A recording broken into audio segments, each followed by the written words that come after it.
Hello, everyone. Thank you so much for being here. Have you ever felt like your emotions are a tangled mess and words are just not going to cut it? Maybe you're in recovery, you're trying to heal, or you're just having one of those days. Okay, did anyone else just think of Limp Bizkit? No, just me. Okay, I'm old. If talking about your feelings gives you a knot in your stomach, worry not, my superstars. I've got a solution for you. We are going to talk about a color exercise. It's really easy and it's for anyone, no matter what stage of recovery that you're in, because I know I talk a lot about emotional sobriety. You don't have to be emotionally sober to use this, and that's why it's great for those of you that are early in your journey. But for those of you that have been doing this for a while and just need a tune up, you can use this as well. Welcome to Bookends of Recovery, the podcast where healing, hope, and most importantly, you take center stage. I'm Laura. Did you know that your emotions have a whole rainbow of colors? And tapping into them can be a surprisingly powerful way to check in with yourself without just getting bogged down into that overthinking that, let's face it, a lot of us can tend to do. I'm guilty of it. I don't know about you guys, but I am. And so, what I want you to do is grab some paper, some colored pencils, or markers, or whatever you can find in your junk drawer, and we're just going to take an opportunity to get expressive. If you don't have markers, no worries. You can use whatever you have at your disposal, whether that's like paint or scarves or blocks, Legos, sand, just get creative. You can even use your imagination. Before we get too much into the exercise, I want to just do a quick explanation about why this exercise works. When we link our emotions to color, you're tapping into a natural and intuitive way of processing your feelings. And this method helps bring emotions to the surface, and it makes them easier to understand and express. And that's why it's such a cool exercise, no matter where you are on your journey. And that's why I'm saying you don't have to worry about, oh gosh, I'm not emotionally sober yet. I haven't gotten onto that path of knowing, how to fully identify my emotions. That's something I struggle with. I only know the basic emotions. I've heard you talk about your emotions wheel. You don't have to worry about all that. You can just, if you know I'm happy, I'm sad, I'm mad, that kind of thing, you're good to go. Okay, so before you reach for a color, I want you to put your thinking caps on and take a moment to just figure out what's going on inside that complex but beautiful brain of yours and ask yourself, what are you feeling? Are you calm and grounded? And trust me, it's okay if you're not. Maybe you're feeling tense or restless. Life can make you feel that way sometimes. So can having too much caffeine or not enough caffeine. Perhaps today is kind of a meh day, or you're feeling heavy or sad. Perhaps you're angry or overwhelmed. You know, I've been there. You know, maybe you've had to unjam a shopping cart at Walmart. Sound familiar?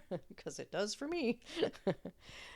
Just write down whatever comes to mind, even if that answer is, I don't even know, because that's fine too. And it's possible that doing this exercise may flesh out that feeling. Okay, so now that you've got a sense of what's going on, let's match it with a color. Don't worry, you don't need a fancy degree to get this, going. I don't have one. You don't need one either. Like I said, very basic. You're just going to go with your gut. So pick your color. I'll give you a moment. Great. And if you don't have a color to physically pick, I just want you to think of it. Fantastic. Now that you've got it, because I don't want to sway you, that's why I paused for a moment, I'm going to list some common associations with the colors and emotions. Now, I do want to note that your associations may be different, and that's okay.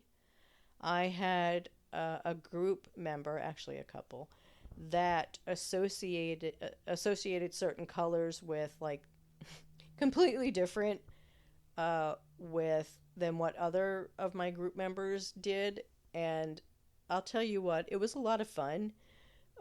It made the group just talk about so many different things, and so by being different, it made all of us think differently. So if I say a color and then you're like, no, that doesn't even match what I'm feeling compared to the color that you just said, that's okay. It's normal. So, and like I said, this person was totally different than everybody else, and that was their valid color experience. So it's all good. This is just what was most common amongst the people that were in a group. Not my group, but a group of people that were surveyed. Okay, so here we go. Red is mostly associated with like anger, passion, frustration, things like, I'm about to say something I might regret later. Yellow is commonly associated with things like joy and hope and, this is going to be a great day today.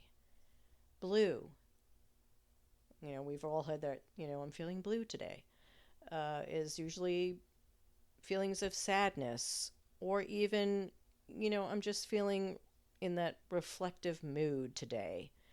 Or just, I want to be quiet, or I'm feeling introverted.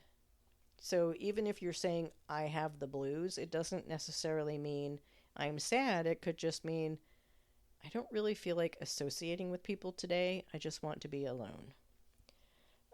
Green means growth, which kind of makes sense, right? Because I'm looking around my room right now and I'm seeing green leaves of all my plants, and that one definitely needs to be watered. But it also means healing and stability. Maybe you want to go take a walk in nature instead of dealing with whatever's going on. So that could also be. Black, most people tend to feel like that's fear or grief or even uncertainty, or just like, nope, not today. White, a lot of people associate that with feelings of acceptance or just like, this is going to be a brand new start. Clarity, even. And then, because people and emotions don't fit into neat little boxes, how many times have I said, do not put me in a box? Do not shove me in your box. People also say, I'm not just one. I'm a mix of colors. That's what I feel. This is also very common. So when I asked you, pick your color, I should have said pick your colors, but I didn't want to sway you. So when you thought about it, maybe you thought, well, gosh, I kind of feel like red or red and yellow. That's normal. And so maybe you felt a mix of colors. But let me also add this caveat. Maybe when I listed red, yellow, blue, green, black, white, maybe you were like, yeah, I didn't feel that. I felt like murky brown or gray or neon pink or purple. Also, very normal. You know why? Because you're a unique individual.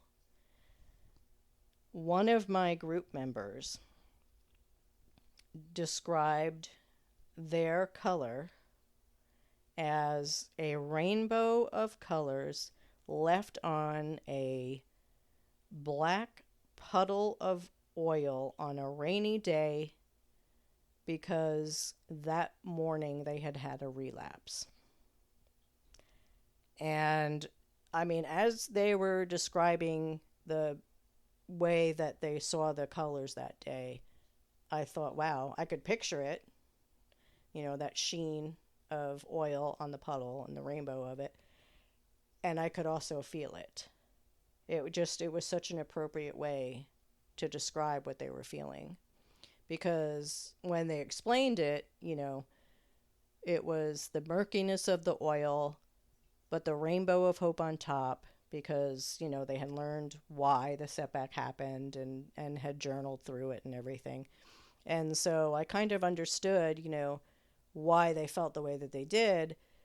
And then another person in the group at that same time, this was the unique person.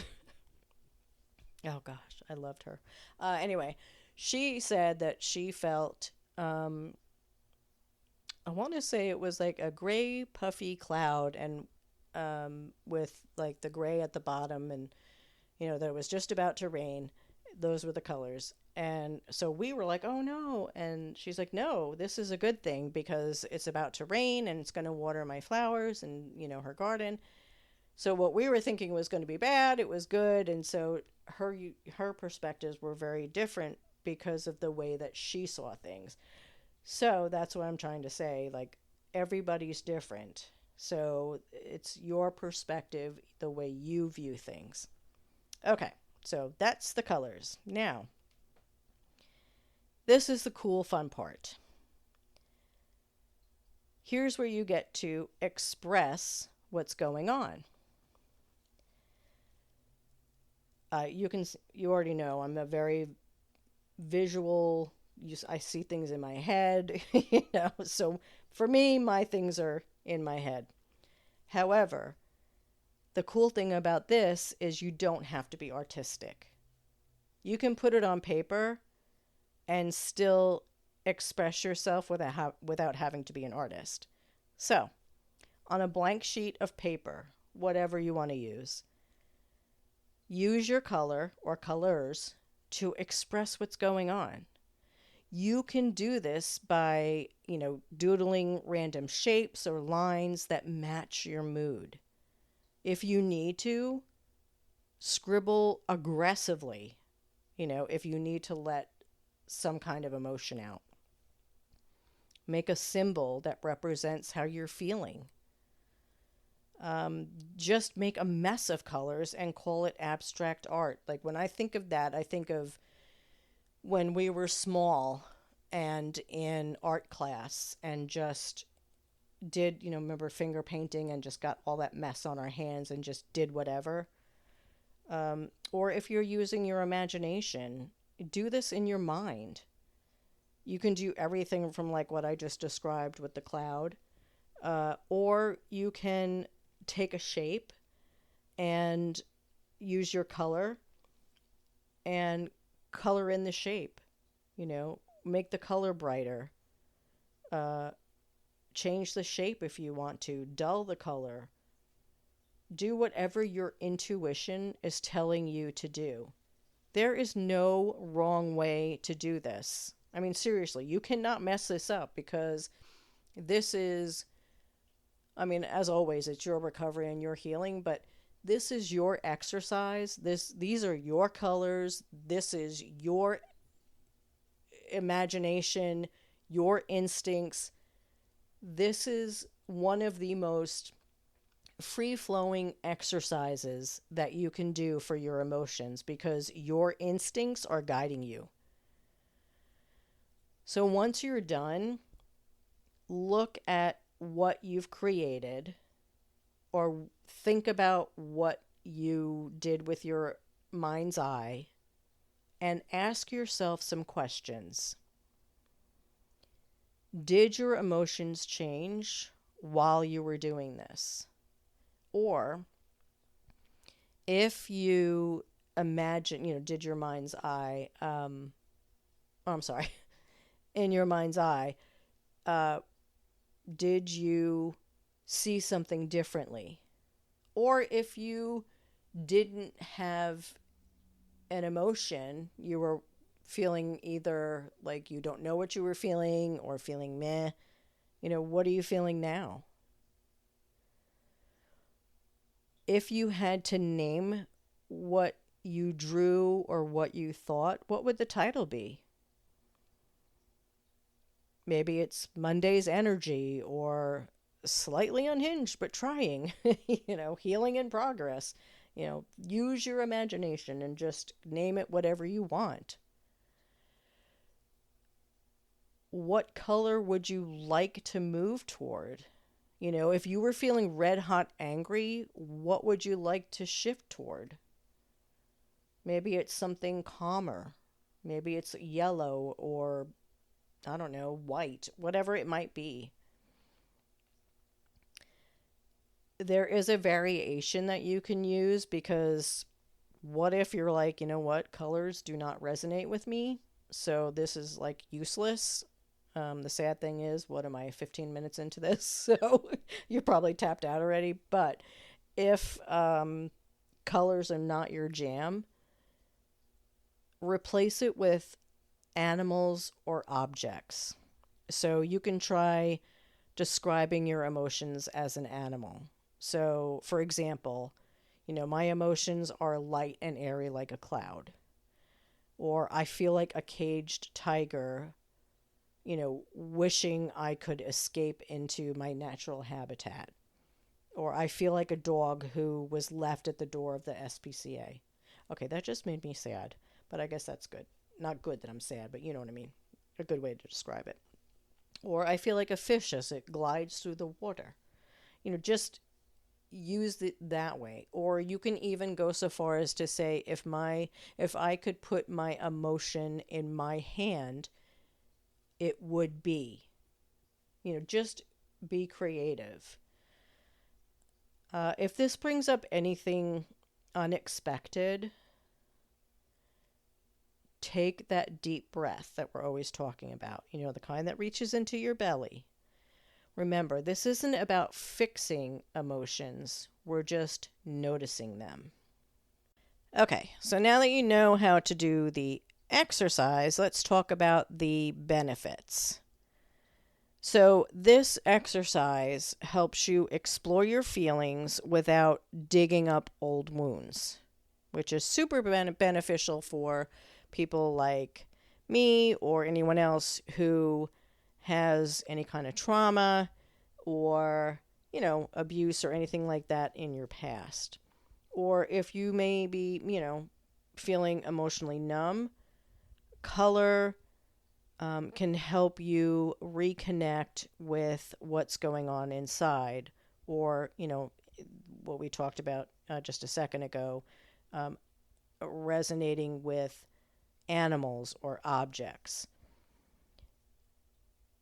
It gives you an easy way to let out emotions when they're just starting to feel too intense, and it's an easy to use exercise. It can help you spot patterns in your emotions and triggers before they lead to an urge or, a relapse. And it pairs well with things like mindfulness or meditation, yoga, breath work, whatever those tools that you're using now to help you feel grounded. And if you're not using those tools, please do. If you need to, I have on my website just a list of grounding tools, so be sure to check that out. It also makes self-compassion easier because you're seeing emotions as, those colors, animals, or objects, and that takes the pressure off. Especially if you're not in emotional sobriety yet. I know for me, when I was when I was starting to explore emotional sobriety, I did put a lot of pressure on myself. So when you're putting it into terms of colors and animals and objects, it's just kind of like, oh, okay, this isn't so bad. So it does relieve that valve.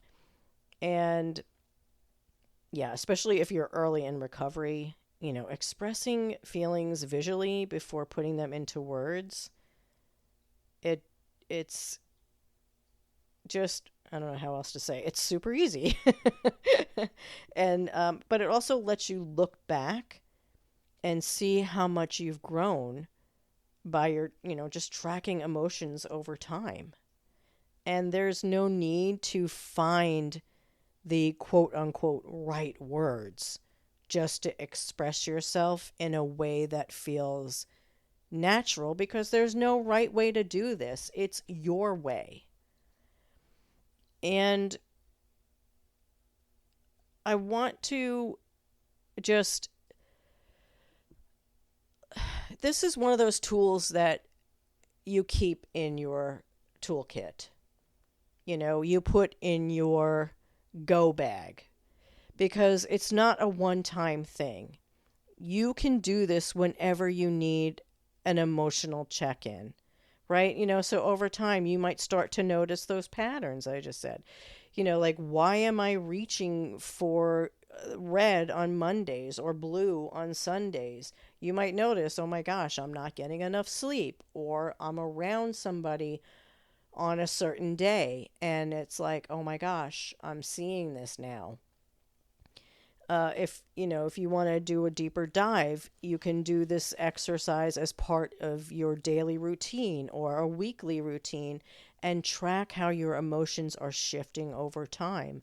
And don't be afraid to share this with your healing hive or your sobriety circle, whoever that may be, your therapist, a recovery group, a trusted friend, if you feel comfortable with that.